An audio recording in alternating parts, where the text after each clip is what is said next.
I thought it was just a game until it turned terrifying. When my daughter, Éléa, started talking about an imaginary friend, I didn't think much of it. All children invent invisible companions at some point. But something about the way she spoke of Mr. Closet unsettled me. He lives in my closet, she explained with the serious air of a 4-year-old.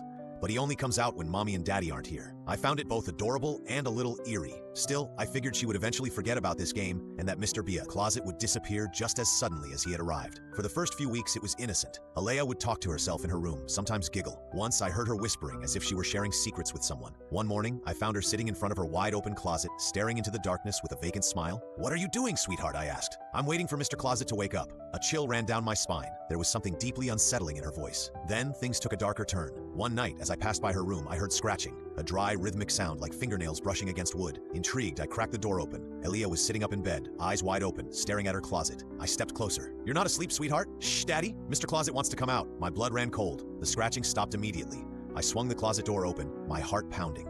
There was nothing, just her clothes hanging neatly and a few stuffed animals piled in the corner. I told her she had been dreaming and tucked her back in. But that night, I hardly slept. A few days later, we found our cat, Simba, hiding under our bed, trembling and refusing to come out. Normally, he was curious about everything, but now he wouldn't go near Éléa's room. I tried carrying him inside, but he clawed at my shoulder, hissing and shredding my shirt in his panic. Then Éléa began to change. She grew quieter, more withdrawn. She would spend hours sitting in front of her closet. One evening, I caught her sliding a piece of paper under the door. "What are you doing, sweetheart?" She shrugged. "Mr. Closet asked me to draw him a picture." I picked up the paper. My heart nearly stopped. It wasn't a simple childish scribble. She had drawn a tall, thin figure with an unnaturally wide grin and hollow eyes. "Does he look like this?" I asked, my throat dry. She nodded enthusiastically. "Yes, he told me he likes me a lot." That night, I locked her closet. But by morning, it was open again. Things got worse. Éléa had dark circles under her eyes. She became even more distant. One morning, I found her crying. "What's wrong, sweetheart?" "Mr. Closet says you don't like him, Daddy. He says you want him to leave." I held her close, trying to reassure her. But deep inside, I felt something watching us. That night, I set up a surveillance camera in her room. I had to know what was happening. I can barely describe what I saw. Around 3 a.m., the closet door creaked open. A shadow emerged. It was impossibly tall, at least 8 feet. It bent over Éléa's bed, its bony fingers brushing her face. Then it turned its head toward the camera, and it smiled, staring into the lens with hollow black eyes. A massive, unnatural grin stretched across its grotesque face, that like something out of a twisted Picasso painting.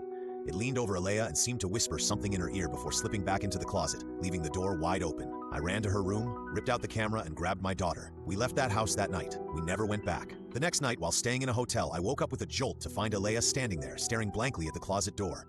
"Daddy, why is he here? He says he's angry." My heart skipped a beat. "Who, sweetheart?" She turned to me, her little eyes filling with tears. "Closet, he says we shouldn't have left." Then a dull thump echoed through the room, as if something was knocking softly against the wooden door. Éléa started laughing, a strange, low-pitched laugh that didn't sound like her at all. "He's coming, Daddy!" A sickening crack rang out. The closet door creaked open on its own, revealing an abyss of unnatural darkness. A freezing breath of air filled the room. Then, in a whisper barely audible, a hissing voice slithered out of the blackness. "You can't stop me from seeing her. I am her friend. But you, I don't like you." Éléa walked into the closet. The door slammed shut behind her. I lunged forward, desperately trying to pull it open, but it wouldn't budge. I screamed her name, pounded on the wood until my fists were raw and bloody, but there was no sound. Nothing. When the authorities arrived, they had to break down the door. The closet was empty. No hidden passages, no way out. Éléa was gone without a trace. Today I am in prison, accused of murdering my own daughter. An investigation was opened immediately after her disappearance. The hotel neighbors testified that they heard screaming, violent banging on the wood, and my desperate cries. To them, I was a father in the midst of a psychotic breakdown. My story about a shadow from the closet only sealed my fate in the eyes of the law. The police found no tangible evidence of an intruder, no forced entry, no fingerprints, nothing that could explain what had happened. They searched the room, dismantled the closet, looked for hidden compartments, but Éléa had simply vanished. The lack of a body worked against me, according to them. I must have hidden it somewhere. I pleaded my innocence, begged them to believe me, but who would believe a story like this? I have rotted in this cell for 3 years. The other inmates look at me with that mixture of pity and disgust reserved for those who hurt children.